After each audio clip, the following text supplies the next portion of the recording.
Noam Chomsky has been called many things: the most important intellectual alive, America's leading dissenter, and a few other things not suitable for polite company.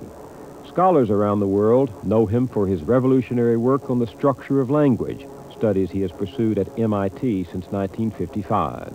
But he's most controversial as a freelance critic of politics and power. Honest dissidence is what he calls it, the blunt scrutiny of national power, arbitrary government, and injustice.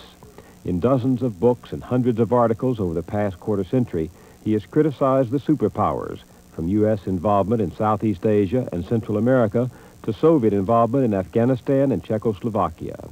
20 years ago, he was an early volunteer in the protest against the war in Vietnam. We met in Boston to talk about dissent and democracy then and now. You said recently that this country is more dissident now than you ever remember it, more so than even during the Vietnam War. When I read that, my mind went back immediately to that period, to the protests in the streets, the mass demonstrations, the riots on college campuses and in the ghettos. That dissidence, it was powerful and emotional and unprecedented. And you say we're a more dissident nation now? The dissidence now is much wider and more deeply rooted, and it's found in sectors of the population that were excluded from the dissident movements of the 1960s. I think to compare the present situation with the late 60s is a little misleading because of the scale of what is being protested. The movements of the 60s became, the peace movement at least, the anti-war movement, became a significant movement at a time when we had hundreds of thousands of troops attacking South Vietnam and expanding the war to all of Indochina. A major war with hundreds of thousands of people slaughtered, and just one of the major wars of the century, in fact. Until that time, the peace movement was very limited.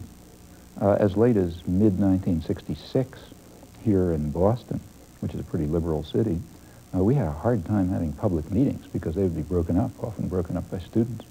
In fact, it wasn't really until late 1966, early 1967, and remember at that time we had, about 400,000 troops fighting in Vietnam, that you got a large-scale protest movement going. Now, compare the 80s.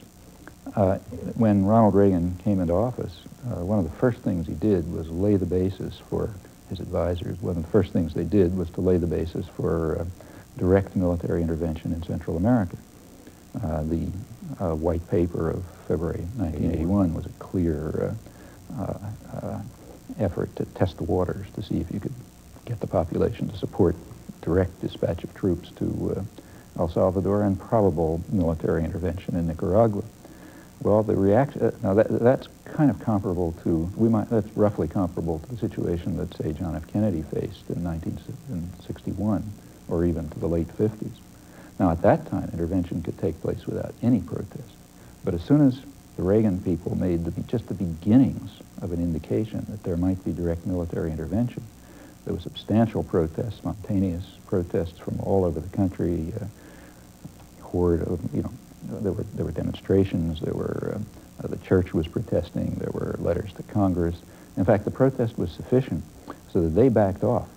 And the administration backed off because they were afraid that it was going to harm the programs that they were really interested in. They went underground with it. And the Reagan administration was literally driven underground by a dissident population. The scale of clandestine activities, in fact, is a pretty good measure of domestic dissidence. After all, clandestine activities are secret from no one except the domestic population. Are you talking only about dissidence towards Central American policies? Do you see... It's much broader. For example, it's a striking fact that on almost every major issue, the population has been quite strongly opposed to the policies of the Reagan administration. This has been true from the beginning.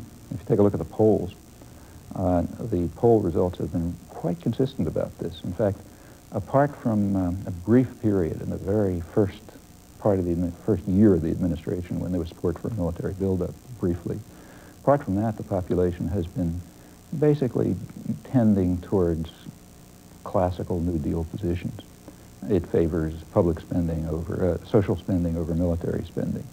The population has been in favor of increased taxes if they are used for improving the environment or education or social welfare and so on. If you look at the questions on the polls, which ask, would you spend such and such an amount of money for new weapons or for, say, medical insurance, the answers have consistently been in favor of social spending against military spending. The population has been quite strongly opposed to the direct interventionism. In fact, the only exceptions to this are the sort of one-day quick victories. Grenada. Defeat Grenada. Libya. Yeah, I mean, things like that, of course, everybody rallies around the flag. But anything that has extended, even to a limited extent beyond that, has in fact had public opposition. Now, it's not organized public opposition. You are saying that a negative poll on an issue constitutes dissidence? No, it only constitutes dissidence if it becomes articulated. Articulated. Yeah, and on many issues it doesn't become articulated. On Central American policy, it did in fact become articulated, and that's what drove the government underground. Even as we talk, however, 55% of the people in the latest Gallup poll express approval of President Reagan as he is preparing to leave office. Yeah. So that you have what you just have said, polls showing opposition to his policies, right, while he himself remains unusually popular in the public standing. I think there's something much more striking than the polls, and that is the events of the 1980s. In the 1980s, I think it's a very dramatic fact that in the 1980s, the government was driven underground. It was forced to undertake large-scale clandestine activities because of its domestic enemy, because the domestic population would not tolerate those activities. In fact, the Reagan administration is very interesting in this respect. It's the first administration to have created anything like the State Department Office of Public Diplomacy. I mean, there were elements of that before, but here we had I have to tell you, the Kennedy administration, the Johnson limited administration, extent. the Nixon administration, all engaged in domestic propaganda. Sure. And so did Woodrow Wilson. That's the Creel Commission. That's where it began, really, in the modern world. But there's a substantial increase in scale. I mean, in the Reagan administration, you really had a massive enterprise to control the public mind. In fact, when this was exposed during the Iran-Contra hearings, partially exposed, one high administration official described it as the most successful operation they carried out. He said it's the kind of operation that you carry out in enemy territory. And that expresses the attitude toward the population completely. The population is the enemy, and you've got to control enemy territory, and the way you do it is by very extensive public diplomacy, meaning propaganda. Sure, it's always been there. But Lyndon Johnson considered you subversive. People like you subversive. That's right. Richard Nixon. But there's a qualitative The change. enemy were the people in the streets, the demonstrators. Right. But the point is there's a qualitative change in the resources that have been devoted and the intelligence that has been devoted and the resources drawn upon to ensure that that enemy territory is controlled. Now, why go into why do that? It's because the enemy is much more dangerous. The people, when the enemy's quiet, the protesters, the dissenters. Yeah, when the enemy's quiet, you don't have, like, for example, when John F. Kennedy sent the American Air Force to start bombing South Vietnam in 1962, as he did, he didn't have to keep it secret. It was on the front page of the New York Times. Nobody cared. When Johnson sent 20,000 Marines to the Dominican Republic, in fact, to prevent a democratic revival there, there was a little bit of protest, but it basically wasn't secret. When Johnson sent hundreds of thousands of troops to invade South Vietnam, it wasn't secret. When we subverted the only free election in Laos in 1959, it wasn't secret. Nobody ever cared about these things. The population was really marginalized. That changed. It changed as a result of the popular movements of the 60s, which had a dramatic effect on the country, and I think a lasting effect. You keep coming back, though, to the opposition to the Central American policies, and I have to keep coming back asking, what's the evidence of other dissidents? In the early 60s, there was nothing like an environmental movement. There was nothing like a feminist movement. There was an anti-nuclear movement, but it was a few people sitting in a room somewhere. It's now a movement so vast that it, in fact, got something like 75% support for a nuclear freeze. Couldn't do anything with that support, but that's because because the organizational structure was lacking. But all of these developments are extremely significant. I mean, take, say, the churches.